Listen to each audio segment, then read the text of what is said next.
Welcome to Report Rapid, your daily source for breaking news and in-depth analysis on global affairs. Today, we dive into one of the most consequential foreign policy crises in modern Canadian history. Canada's new Prime Minister has walked into a geopolitical trap after issuing a strong, unqualified statement supporting the U.S.-Israeli military operation against Iran. Inside the Liberal Party, confusion and revolt are brewing. Allies around the world are questioning Canada's position, while former U.S. President Donald Trump has expressed his fury. What does this mean for Canada's credibility, its principles, and its role on the world stage? Stay with us as we break down the events, the backlash, and the possible paths ahead for Canada in a conflict that's escalating globally. And remember, if you want to stay informed on fast-moving international news, make sure to subscribe, like, and share this video so you never miss a critical update. In the volatile world of international diplomacy, words matter almost as much as actions. A carefully crafted sentence can calm markets, reassure allies, or prevent war. Conversely, a poorly calibrated statement can ignite controversy, fracture alliances, and plunge a government into political crisis. Canada now finds itself confronting precisely such a moment. The government of Canada, led by its newly installed Prime Minister, has stepped into what analysts are calling a geopolitical trap after issuing an unusually forceful statement supporting a joint U.S.-Israeli military operation against Iran. The decision, initially presented as a show of solidarity with Western allies, has rapidly evolved into one of the most consequential foreign policy missteps in modern Canadian history. What began as a declaration of support for the military strikes has triggered a cascade of political and diplomatic consequences. A revolt within the governing Liberal Party, confusion among Canada's international partners, fury from former U.S. President Donald Trump, and a growing crisis over Canada's identity as a champion of international law and multilateral diplomacy. At the center of the storm stands Prime Minister Mark Carney, whose government now faces a stark dilemma. Canada must choose whether to reclaim its traditional commitment to international law and diplomatic restraint, or drift further into alignment with a controversial military campaign that even the Prime Minister later acknowledged may violate the very legal principles Canada has historically defended.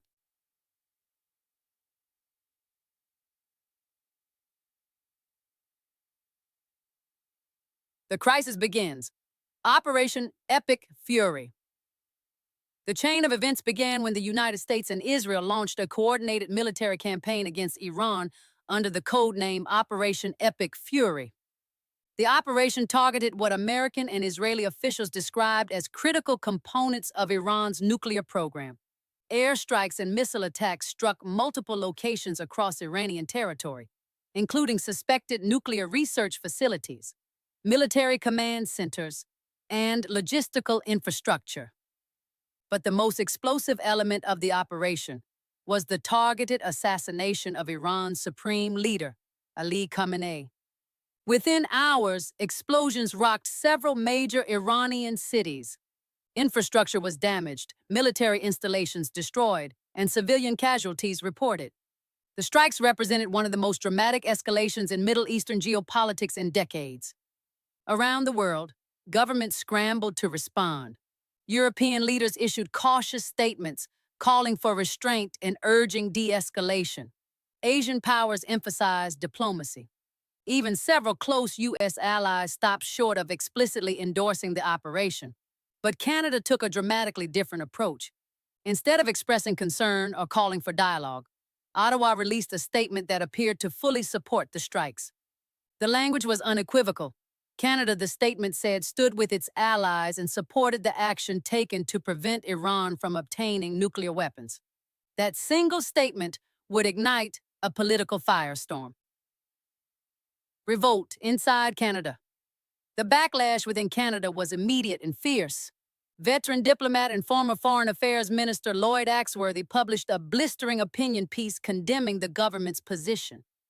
In his essay, Axworthy accused the Prime Minister of abandoning decades of Canadian foreign policy tradition, one rooted in diplomacy, multilateralism, and respect for international law. For Axworthy and many other foreign policy veterans, Canada had crossed the line. Canada historically positioned itself as a mediator in international crises, rather than a cheerleader for military interventions. From peacekeeping missions to arms control treaties, the country cultivated a reputation as a defender of rules-based international order. Axworthy argued that supporting an assassination of a foreign leader, especially without authorization from the United Nations, directly contradicted those principles. Members of parliament from within the governing Liberal Party soon began voicing their own concerns. Some MPs pointed to a glaring contradiction. Canada had spent years defending the principle of sovereignty, especially when confronting threats from larger powers. Yet now the government appeared to endorse a strike that violated another nation's sovereignty. The irony was difficult to ignore. After all, Canada itself had faced political pressure and inflammatory rhetoric from former U.S. President Donald Trump, who had previously questioned Canada's economic policies and threatened punitive measures. To critics, Ottawa's sudden support for a controversial military operation seemed to abandon the very legal principles Canada had invoked to defend itself. Three conflicting messages. If the initial statement triggered criticism, what followed created even greater confusion. On the very same day Canada issued its supportive declaration, three senior members of the Canadian government delivered three completely different messages. Prime Minister Mark Carney expressed support for the strikes. Meanwhile, Foreign Affairs Minister Melanie Joly urged diplomatic engagement and called for renewed negotiations with Iran. At the same time, Defense Minister Bill Blair publicly emphasized the importance of an immediate ceasefire. The result was diplomatic chaos. Allies struggled to determine Canada's actual position. Was Ottawa endorsing the military campaign? Was it calling for peace? Or was it attempting to balance both positions simultaneously? For international partners accustomed to Canada's traditionally clear diplomatic messaging, the conflicting statements were deeply puzzling. Within Canada, the contradictions fueled public frustration. The attempted walkback. Facing mounting criticism, the Prime Minister attempted to recalibrate the government's position. Days after the initial statement, new language was added emphasizing respect for international law and the need for de-escalation. The government also began highlighting concerns about regional instability and humanitarian consequences. But crucially, the Prime Minister did not retract the original endorsement of the strikes. Instead, the revised messaging attempted to straddle two positions at once. Canada supported the objective of preventing Iran from obtaining nuclear weapons, the government argued, but also believed military actions should respect international law. That delicate balancing act quickly unraveled. During a diplomatic visit to Australia, Prime Minister Mark Carney acknowledged something remarkable. Canada, he revealed, had not been informed in advance about the operation. Even more significantly, he suggested that the strikes appeared inconsistent with international law. The admission raised an uncomfortable question. If Canada believed the operation may have violated international law and had not even been consulted beforehand, why had Ottawa initially supported it so strongly? The statement that changed everything. The political crisis deepened further during a press conference. A journalist asked the Prime Minister whether Canada might join the conflict militarily if the war escalated. Instead of ruling out participation, Carney refused to exclude the possibility. The answer stunned observers. Canada's leader had just acknowledged doubts about the legality of the operation, yet was unwilling to rule out Canadian military involvement. The contradiction was glaring. Critics argued that the Prime Minister had effectively opened the door to Canada being drawn into a war he himself had described as legally questionable. The geopolitical trap. Analysts say this is the moment when Canada became trapped. By endorsing the objective of stopping Iran's nuclear program, Ottawa implicitly legitimized the broader campaign. Once that objective was accepted, refusing to support the methods used to achieve it became politically difficult. This dynamic creates leverage for powerful allies, especially the United States. Former President Donald Trump, who has repeatedly used public pressure and humiliation tactics against foreign leaders, could easily exploit the situation. Trump has previously targeted leaders such as Keir Starmer and Pedro Sanchez, publicly criticizing them when they failed to fully support American policies. Canada, analysts warn, may be uniquely vulnerable. The Canadian economy is deeply intertwined with the United States.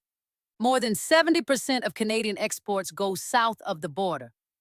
The two countries share the world's longest undefended border.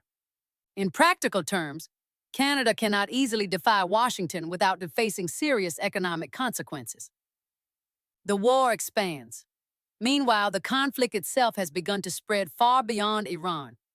Retaliatory attacks have reportedly struck military facilities and energy infrastructure across multiple regions. By some estimates, the confrontation now touches at least 15 countries, either directly or indirectly. Airspace across parts of the Middle East has been closed.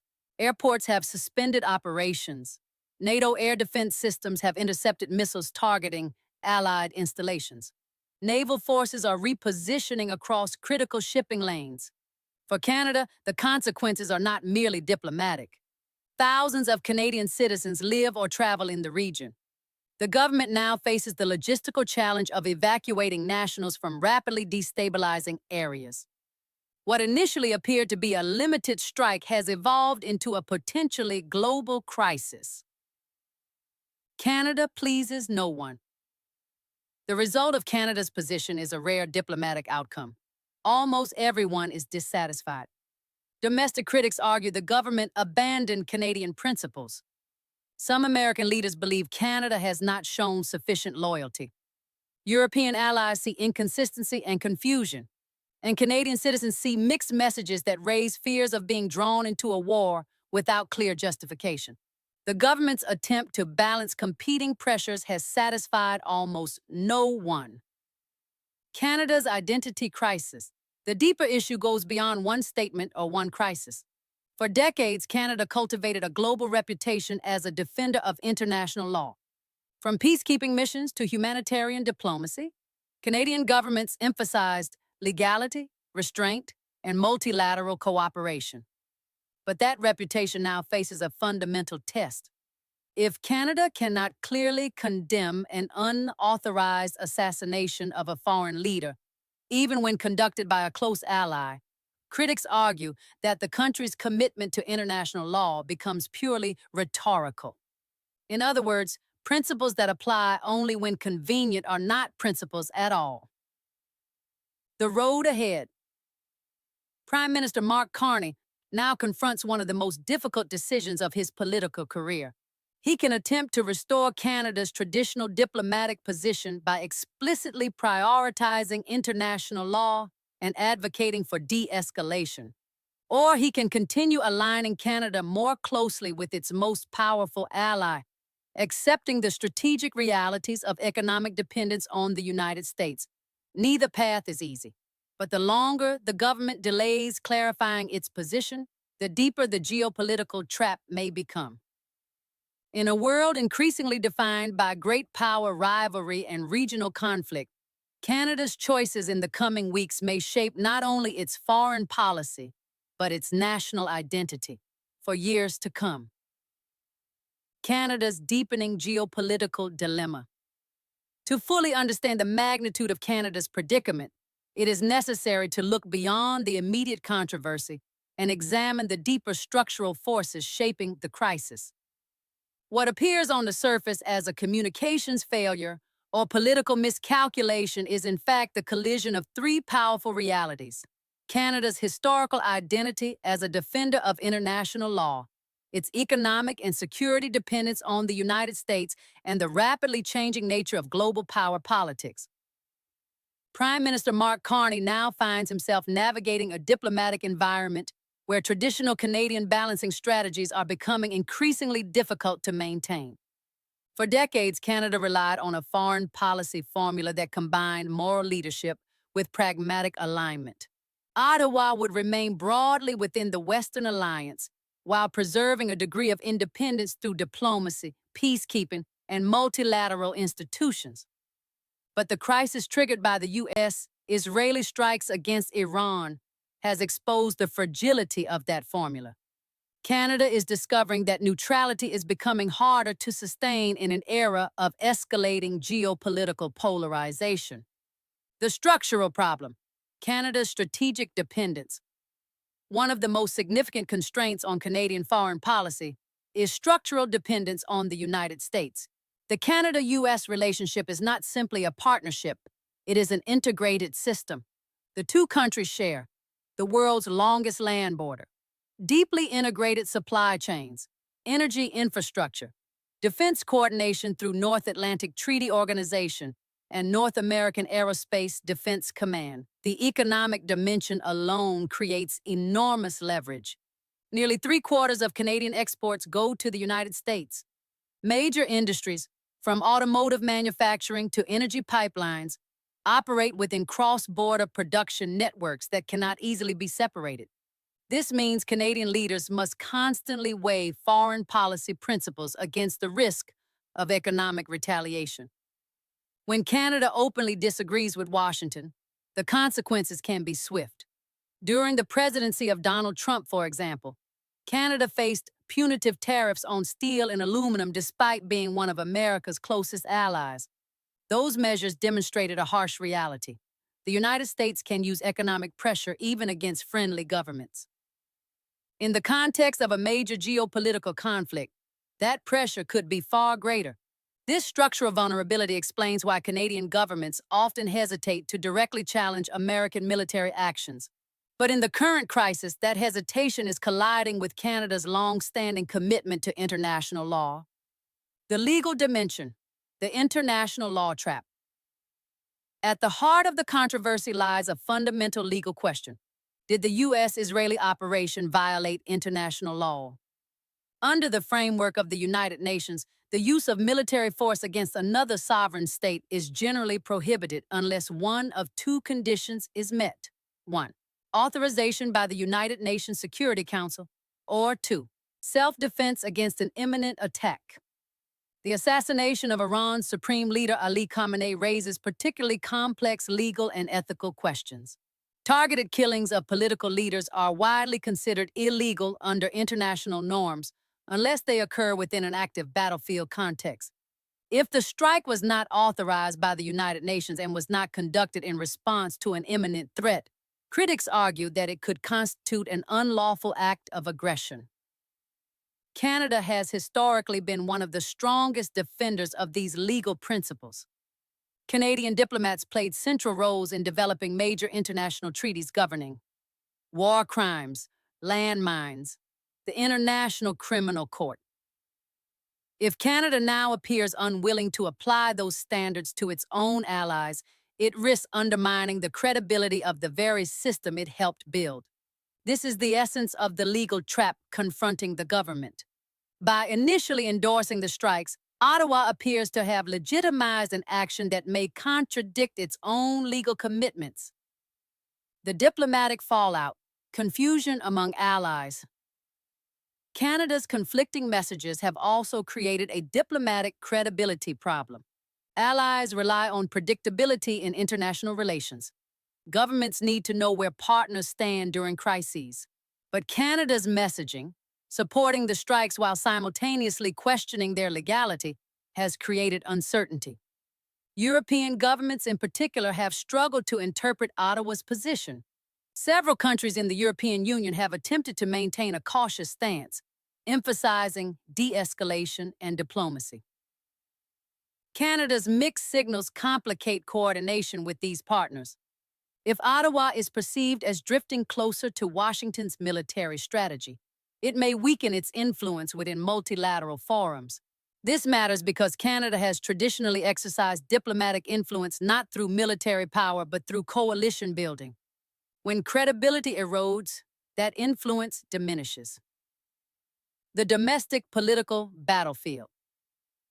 The crisis also has significant implications inside Canada's political system. The governing Liberal Party has historically positioned itself as a defender of international law, diplomacy, and multilateral cooperation. Figures such as Lloyd Axworthy represent a tradition of Canadian foreign policy rooted in peacekeeping and conflict resolution. The backlash from party veterans suggests a deeper ideological divide within the liberal movement. On one side are those who believe Canada must remain firmly aligned with U.S. strategic priorities. On the other are those who argue Canada should preserve its independence and defend international law, even when that means disagreeing with Washington. This tension has existed for decades, but the Iran crisis has brought it into the open. If the conflict escalates further, the government could face growing pressure from Parliament to clarify Canada's role. The Trump factor, a wild card in the crisis. Another unpredictable element is the reaction of Donald Trump. Trump's approach to international diplomacy has often relied on public confrontation and pressure. He has repeatedly criticized allies he believes are not contributing enough to shared military objectives. If the conflict expands, Canada may face demands from Washington for stronger support. These demands could include military participation, intelligence cooperation, logistical assistance, financial contributions, because Canada has already endorsed the operation's objective.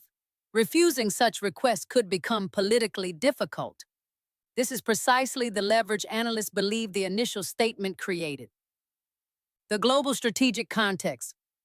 The crisis must also be understood within the broader transformation of global geopolitics. The international system is moving away from the relatively stable order that existed after the Cold War. Today's world is characterized by intensifying rivalry between major powers, regional conflicts that quickly internationalize, erosion of international legal norms. In this environment, middle powers like Canada face increasing pressure to choose sides. Neutrality or balanced diplomacy becomes harder to sustain. If the conflict involving Iran expands further, it could reshape alliances across the Middle East and beyond. Energy markets, shipping routes, and global security arrangements could all be affected.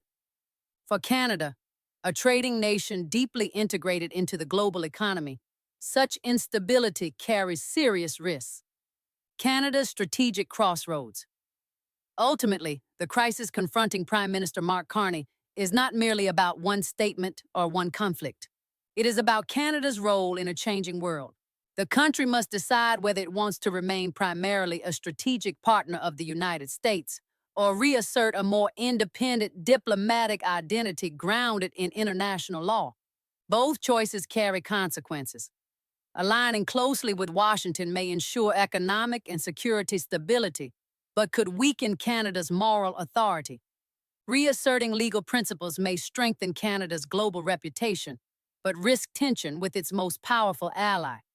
For decades, Canada managed to balance these competing priorities, but the current crisis suggests that balance is becoming increasingly difficult to maintain. The stakes for Canada's future. The stakes extend beyond foreign policy. Canada's identity as a nation, both domestically and internationally, has long been tied to the idea that it stands for rules, cooperation, and peaceful conflict resolution. If that identity begins to erode, Canada risks losing one of its most valuable forms of global influence. Military power is limited.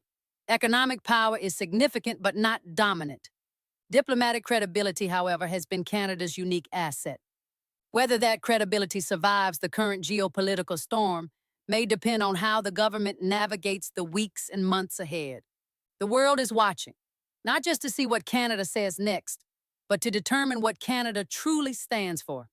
This has been Report Rapid, bringing you the latest insights into Canada's unfolding foreign policy crisis and its global implications. From party revolt to international confusion, this story highlights how a single statement can ripple across borders and change the course of diplomacy. What path will Canada take? Will it reclaim its principled stance on international law or risk deeper alignment with an operation that challenges its own values? Only time will tell. If you found this analysis informative, don't forget to hit that subscribe button, give us a thumbs up, and share this video with friends and colleagues who want real-time, expert coverage of global events. Stay tuned. Report Rapid keeps you informed, fast, and accurate.